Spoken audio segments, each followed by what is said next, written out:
let's start with Seth Moulton versus Ed Markey. Supposed good news, according to the Moulton camp, in the raw numbers on a new poll, right?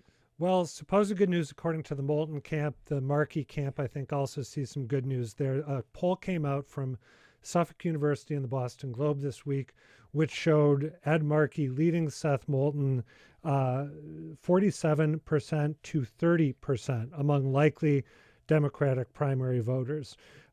In this poll, 68% said that age, which is Seth Moulton's sort of big talking point against against Ed Markey, would influence them either a little bit or not at all.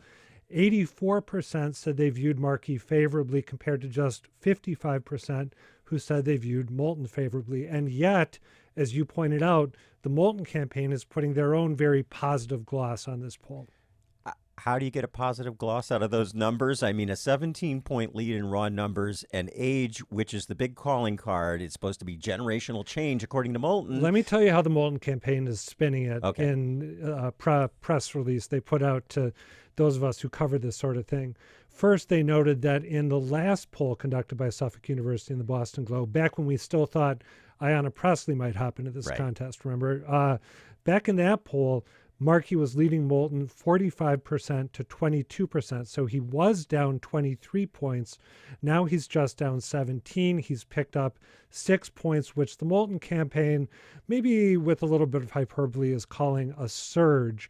They also note, the Moulton campaign that even though 84% of people say they view Ed Markey favorably, he has less than 50% of the electorate, likely primary voters, saying they're committed to voting for him. They call that the favorability gap. And I think what the Moulton campaign wants to suggest is that people may like Ed Markey, but they're not necessarily committed to reelecting him for another term in the Senate.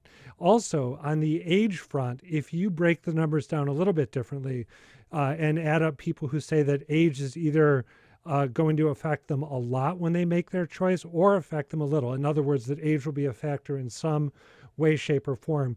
You've got 62% of people saying that age will be a factor. So it kind of depends on what numbers you decide to add up. Okay, and before and then we want to talk funding too, because you did some homework on that. But I just want to back up just a little bit. So 23 in that older poll.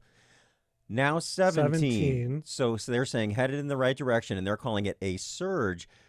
Just for the uninitiated, 17 points might sound like not that much in some parts of life, but in politics, that's a chasm, isn't it? Well, you could call it a chasm, but back when Michael Dukakis ran for president, he was, I believe, leading George H.W. Bush by 17 points coming out of the Democratic National Convention and ended up losing that race. Okay. So it's the number you would definitely rather be ahead by 17 points than trailing by 17 points. Okay, so there's some TBD on those numbers. Yeah, a lot of TBD. Okay. Now, funding. You checked out funding. This is the important. Moulton campaign is talking up their advantage as they see it over Markey here, too. They announced yesterday that they've raised about twice as much money as Markey over the last 2 quarters. So they announced that. Can't remember if it was yesterday or 2 days ago.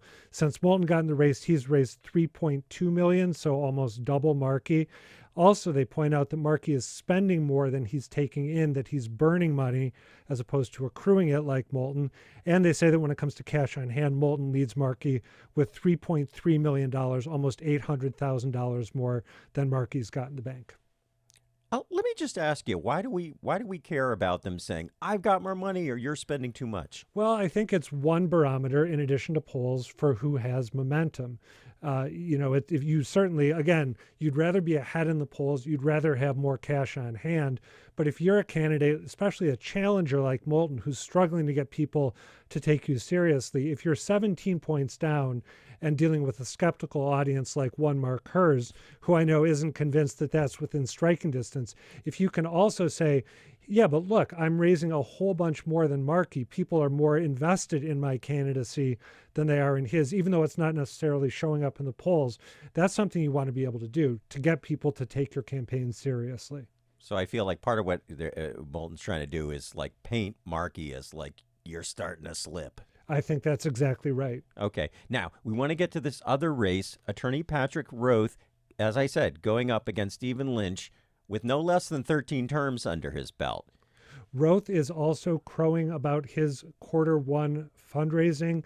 He put out a press release this week saying that he'd outraised Lynch by about $290,000 to $160,000. He also pointed out he's not taking corporate PAC money. Candidates love to point to small individual donations, again, to suggest that they have a broad base of support. And he has pointed out that he's outraised Lynch since announcing $900,000 to about $550,000. But here's the catch. Unlike in the Moulton contest, Lynch still has a lot more money than Roath does on hand. He's got about $1.2 million. Roath has about $410,000. Okay. And there was a poll in this race, too. Oh, tell us. Which is worth mentioning, just to, again, highlight. I mean, today we're talking about how you can finesse numbers, make good numbers look bad, make bad numbers look good.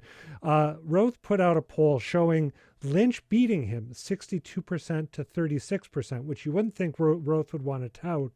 And yet, when people were given what Roath described as a neutral biography, namely saying that Roath is 39 years old and worked for Deval Patrick, that Lynch is 70 years old and has been in office since 2001, then all of a sudden, boom, Roath was in the lead 47% to, 57% to 42%. And I think we can take a listen to a little bit of an ad where Roath sounds a whole lot like Seth Moulton. We have to stand up to the Trump administration, but we also have to plan for the future, for what comes next. Congressman Lynch has been in office for 25 years now. He's not a bad guy, but he's not the leader we need right now.